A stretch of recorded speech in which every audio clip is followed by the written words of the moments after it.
বিজেপির হাতে আক্রান্ত তৃণমূল কর্মী। ঘটনায় ব্যাপক উত্তেজনা হাওড়ার বেলুরে রাজেন শেট লেন এলাকায়। ওই এলাকার মাছের ব্যবসায়ী তৃণমূল কর্মী ইন্দ্রজিৎ চ্যাটার্জির অভিযোগ, স্থানীয় বিজেপি কর্মী রাজবৈদ্য, তিলক দাস সহ বেশ কয়েকজন বিজেপি কর্মীরা ফল ঘোষণার আগে থেকে তাকে মারার হুমকি দিচ্ছিল, এমনকি তার মাছের ব্যবসাও বন্ধ করে দেওয়ার হুমকি দেয় তারা।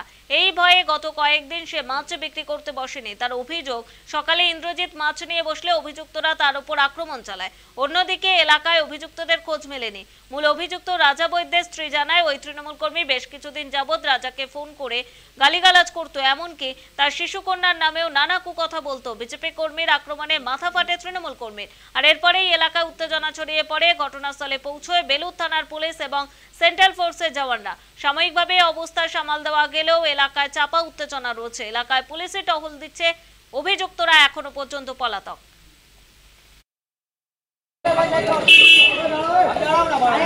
দোকানে বসেছিলাম, আমি আমাকে এসে বলছি তৃণমূল আমার মাকে ঠাকুমাকে দুদিন আগে গালাগালি করেছে, প্রচুর গালাগালি করেছে।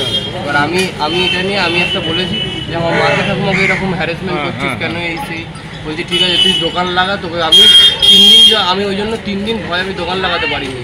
আমি আজকে সকালে দোকান লাগাতে এসে বাস দিয়ে কজন ছিল? ওরা ছিল 4-5 জন ছিল। হ্যাঁ, কি নাম?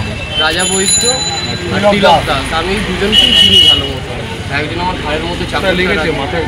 এই 1 বছর এই বাচ্চাটা যদি ওকে নিয়ে যদি নোংরা কোনো মন্তব্য করা হয় তাহলে কি করা যাবে? কারোর মাথা ঠিক থাকবে না অবশ্যই, কিন্তু এরকম কোনোদিনও কোনো কথা বলা নেই যে না তুই দোকান দিবি না, কারোর ব্যবসা, এইসব বাজে কথা। কি করে বলবে?